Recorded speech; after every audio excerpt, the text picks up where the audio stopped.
గ్రహిస్తారు. 80% ఉన్న వారి మనోభావాల్ని ఇంత దారుణంగా దెబ్బతీయటం అనేది సమంజసం కాదు. అయినప్పటికీ నో రిగ్రెట్స్. ఎందుకంటే దీనివలన మా దేవాలయ సమితికి కానీ మా శ్రీరామ భక్తులకు కానీ వచ్చిన నష్టం ఏమాత్రం ఈషన్ మాత్రం లేదు. ఎందుకు అనేది నేను ఇప్పుడు మీకు చూపిస్తా. ప్లే చేయి. జాగ్రత్తగా ఫోకస్ చేసుకోవాలి. ఎక్కడ పెట్టాలి? క్లియర్గా ఉందా? ఏదైనా పైకి లేపాలా?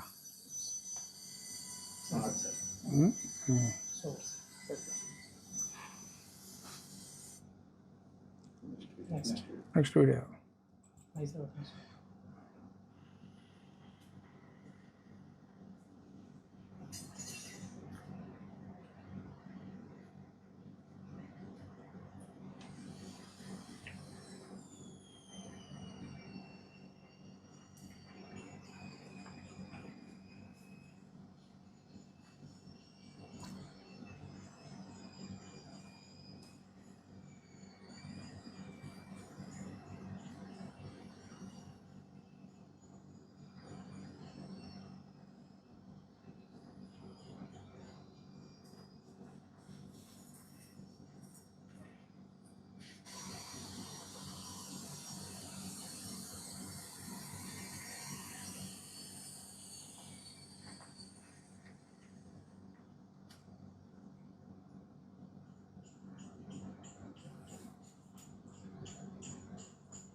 క్లియర్గా ఉందా?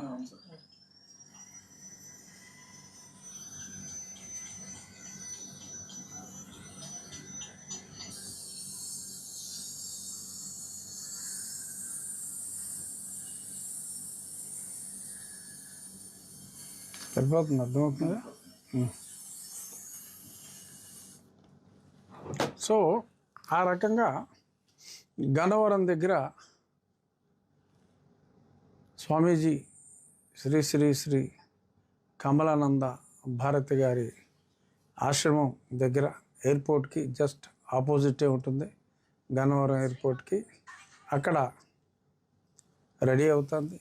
కృష్ణ శిలలన్నీ, రా బ్లాక్స్ అన్నీ అక్కడికి చేర్చి యాజ్ పర్ ద ప్లాన్, మన ప్లాన్ ఎలా ఉందో అలాగా అన్ని శిలలు రెడీ అవుతున్నాయి. కటింగ్ ఇదంతా ఇక్కడ మనం ఆల్రెడీ ఫౌండేషన్స్ గతంలోనే ప్రముఖ దళిత క్రైస్తవ నాయకులు కోర్టుకి వెళ్ళక ముందే మనం ఫౌండేషన్స్ అన్నీ పూర్తి చేయటం జరిగినాయి. అక్కడ దేవాలయం ఏ రాయికి ఆ రాయ ఒకదానిపైన ఒకటి ఎరెక్షన్ చేసుకోవటమే మన పని.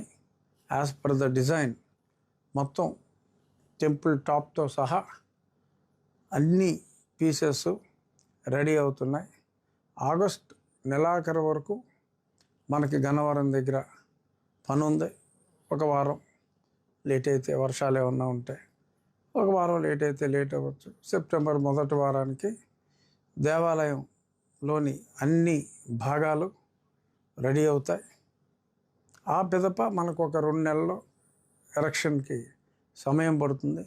సో ఈ 27వ తారీఖు తర్వాత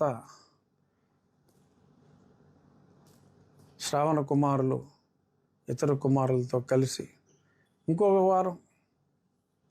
వారం లేట్ చేసుకున్నప్పటికీ కూడా మనకి 1 గంట కూడా దాని వలన దేవాలయ నిర్మాణానికి ఎటువంటి ఆటంకం రాదు. వారి కుట్రలు వారిని మనం నిన్న చెప్పాం. నిజంగా హిందువుల మీద మీకు ద్వేషభావం లేకపోతే సహకరించమని మనం చెప్పాం. ఎందుకంటే ఇతర మతస్థుల మనోభావాలను ఎందుకు దెబ్బతీయాలి మీరు అనే ఉద్దేశం మీద చెప్పడం జరిగింది. కానీ మీ విధానం మీరు మార్చుకోరు. సరే, దేనికైనా ప్రతి దాంట్లో కూడా in every crisis there is an opportunity అని మా పెద్దలు చంద్రబాబు నాయుడు గారు ఎప్పుడూ చెప్తూ ఉంటారు. సరే, మేము మరింత సంఘటితమై మా మతాన్ని, మా అభిమతాన్ని మరి సంఘటితం చేసుకొని పటిష్టం చేసుకోవాల్సిన అవసరం ఉందేమో అని ఇటువంటి చేష్టల ద్వారా మేము మరింత సంఘటితం అవటానికి దోహదపడుతుంది.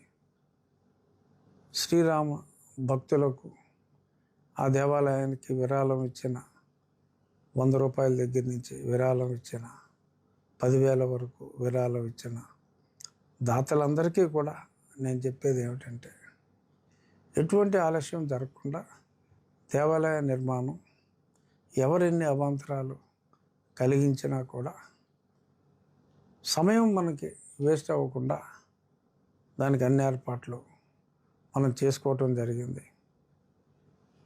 సెప్టెంబర్ మొదటి వారంలో క్రేన్తో చకచక ఎరెక్షన్ చేసుకోవటమే మనకి మిగిలి ఉన్నది.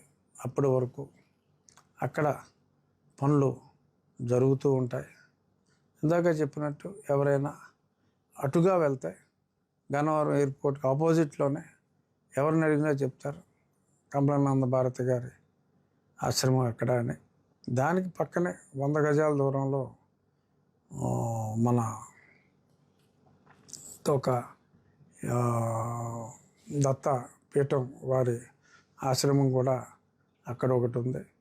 సో అది ఒక దేవాలయం, చక్కటి ఆశ్రమాలు ఉన్న ఆ ప్రాంతాన్నే ఎంపిక చేసుకుని మన దేవాలయ నిర్మాణం అక్కడ మనం చేసుకోవటం జరుగుతుంది.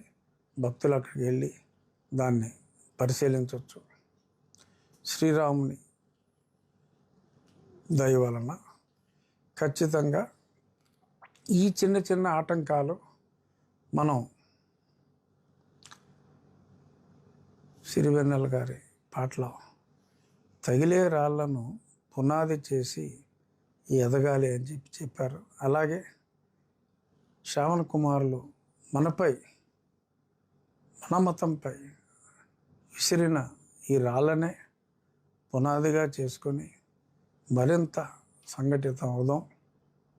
థ్యాంక్స్ శ్రావణ్ కుమార్ గారు. మాలో చక్కటి ఐక్యతకి దోహదపడినందుకు మీకు నేను ధన్యవాదాలు తెలియజేస్తున్నాను.